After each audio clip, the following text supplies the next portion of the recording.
Star Mahesh Babu Bharat అను నేను cinema shooting లో బిజీగా ఉన్నారు.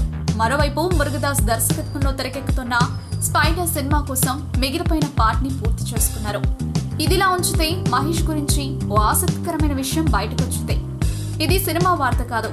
అమరావతిలో మహేష్ ఇంటర్నేషనల్ స్కూల్ ఏర్పాటు కోసం ప్రయత్నాలు చేస్తున్నట్టు తెలుస్తోంది. స్నేహితులతో కలిసి మహేష్ స్కూల్ ఏర్పాటు చేయనున్నారు.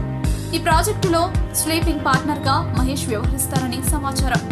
ఇక స్కూల్ ఏర్పాటు నిమిత్తం అవసరమైన భూమి కోసం సిఆర్డీఏకు మహేష్ మిత్ర బృందం త్వరలోనే దరఖాస్తు చేయనున్నట్టు తెలుస్తోంది.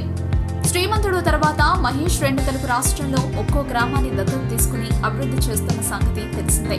ఇదంతా భవిష్యత్తులో ప్రజాసేవలోకి ఎంట్రీ ఇచ్చేందుకు గ్రౌండ్ వర్క్ అని ప్రచారం జరిగింది. ఇక కొరటాల శివ దర్శకత్వంలో మహేష్ నటిస్తున్న భరత్ అను నేను సినిమాలో మహేష్ ఏకంగా ముఖ్యమంత్రిగా కనిపించబోతున్నారు. ఇంతకుముందు ఏం చేసావు? నేనా షార్ట్ ఫిల్మ్ తీసా, తల పగిలింది. ఎవరిది? షార్ట్ ఫిల్మ్ పేరు సార్. Nice name. ఎప్పుడైతే నీకు బ్రేకప్ అయిందని తెలిసిందో ఐ ఫెల్ట్ బ్యాడ్. నిజంగా